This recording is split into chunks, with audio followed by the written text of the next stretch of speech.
The situation grabs a hold of you so much that you can't stop thinking about it. It can't stop weighing on your mind. Everything you're doing, you're thinking about this situation. You're thinking about your state that you're in. You're so consumed by what has happened, whether it's someone else who's done something or whatever the case may be. You're so consumed by this situation that you can't even think of anything else. Your situation has consumed you utterly. It starts to color everything else that you do. It starts to weigh on your mind so much so that you're so consumed by it and you don't even know which way is up. You see, there's a certain grief that comes when you're in a situation. There's a grief that comes. Just like David, he was unconsolable in his situation. But you see, here he was, a king, an upright man. And he didn't even realize that he could have been capable of such evil. He didn't realize that he could be capable of such wrongdoing. Here, a man that was described as a man after God's own heart. Can we imagine that this man was able to commit adultery? It's indescribable. And sometimes we find ourselves in situations that we just cannot comprehend. We shake our head and we wonder, why is it? How is it? Lord, how is it that I ended up here? How is it that I ended up in this place? You know, I used to be in church. I used to follow you. I used to do all these things. I used to sing in the choir. I used to preach. I used to minister to people. How is it that I find myself on my face? Oh, the mighty Father. Hey! This is where we find David this morning. This is where we find this mighty man of valor. Though he trusted God through the previous stages in his life, he did more than make a bad judgment call this time. But David abused the power that God gave him as king to satisfy his own desires. And to make matters worse, if that wasn't bad enough, he killed one of his own righteous men to cover his transgressions. Now, I want to get real with us this morning, because sometimes, you know, we say that we trust the Lord, and I believe that we do. I believe that we've learned to trust the Lord, especially when you're first coming in the church. You learn to trust through different situations. When you look back over your life, you see how the Lord has brought you through. You know, there's a saying that says hindsight is 20/20, and when you start to look back, you can see, yes, the Lord was keeping me through that situation. He was guiding me. But sometimes we get to a situation when we just can't understand how God is able to bring us through. Sometimes we get to a point where we say, okay, you know what, Lord, you've helped me up until this point. You've brought me here, but you know what? I think I need to make my own way in this situation, because this one's just too complex, and we take control of our situation and try to figure things out for ourselves. We try to manipulate, and we try to, and we justify ourselves. We say, you know what, this is a big situation. I need to get myself out of this problem. I found myself in this situation. I need to get myself out. And we try to justify. We try to orchestrate a plan to bring ourselves, and we neglect to realize that the God who brought us to this place is the same God who's able to bring us through this situation if we'd only trust and obey. Yes. My God. But like David, oftentimes, instead of recognizing our own transgression, instead of recognizing what we've done, we turn and we try to cover things up. We try to make things look cute. We try to pretend that things look okay, that everything's good. We come into the house and we praise like we've always done, and we lift up hands and we sing as we've always done, not trying to cover up what's on the inside. Try to cover up the situation that stinks in our life. Try to cover up our transgressions and act as if everything is okay. But this was the difference between Saul and David. Because Saul, when he had committed his transgression, when he had been disobedient to the Lord and went to sacrifice and was disobedient to the Lord, he just said, you know what, Samuel, just bless me in front of the people. Just bless me. I know I've done wrong. He acknowledged that he had done wrong. He said, you know what, but just bless me in front of the people, because, you know, the people are here. I don't want to be embarrassed in front of the people. I don't want everyone to know that I've messed up and I've done wrong. So you know what, you just bless me in front of the people, and, you know, you go your way and I'll go my way, and everything will be okay.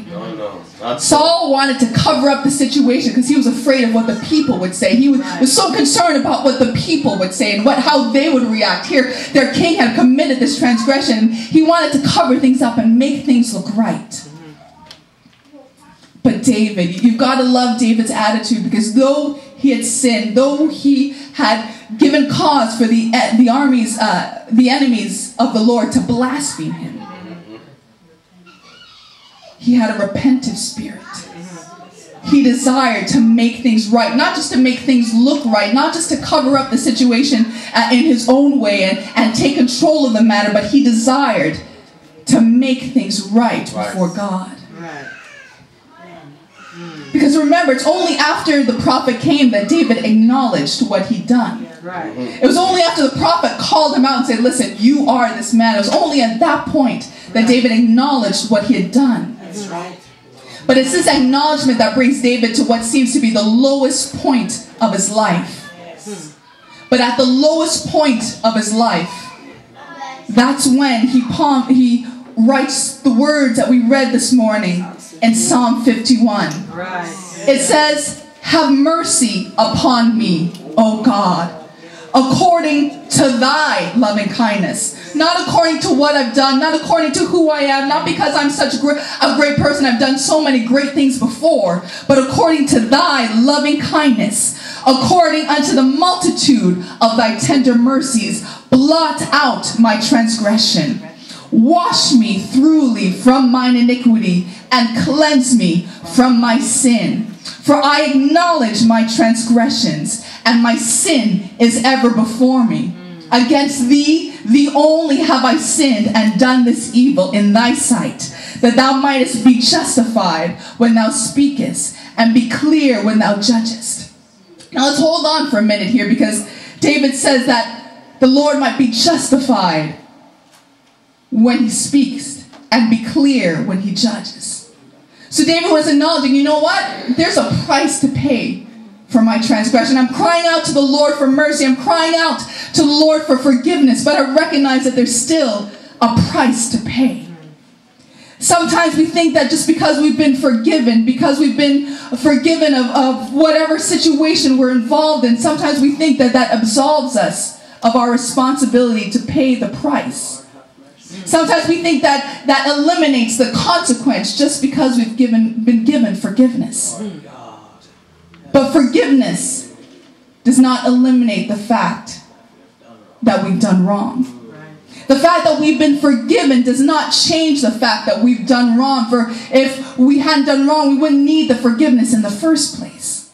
But according to the loving mercies of the Lord, he saw fit to have mercy. He saw fit to show mercy unto David. Even at this darkest point of his life, when he had transgressed and given cause for the enemies to blaspheme his name, the Lord decided to have mercy on David. Now sometimes we rest and think about that for a little bit. The Lord is that merciful that even though David had caused the armies, the enemies of the Lord to blaspheme, that's no small thing to carry yourself in a way that other people would blaspheme the Lord. That's no small transgression. But the fact that the Lord was merciful unto David.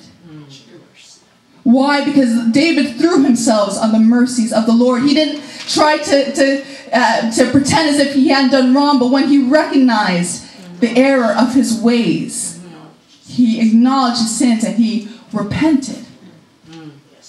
And if we continue to read in Psalm chapter 51, it says, behold, thou desirest truth in the inward parts, and in the hidden part thou shalt make me to know wisdom. In other words, the Lord's not concerned about how things look on the outside. He's not concerned about how things appear to others, but he's looking at the heart. He wants true repentance. He doesn't just want to show on the outside to make it seem to others as if the situation is okay, but the Lord is looking for true repentance on the inside. It says, purge me with hyssop, and I shall be clean. Wash me, and I shall be whiter than snow. Now let me tell you something about purging. Hyssop is a bitter herb. And so when he's being asked to be purged with hyssop, it wasn't any easy thing. I don't know if you ever had a wound and you put alcohol in it to try and clean out the infection. It burns. It hurts. It's painful. When we're asking the Lord to purge us, it's not an easy thing because there are some things that must come to the surface.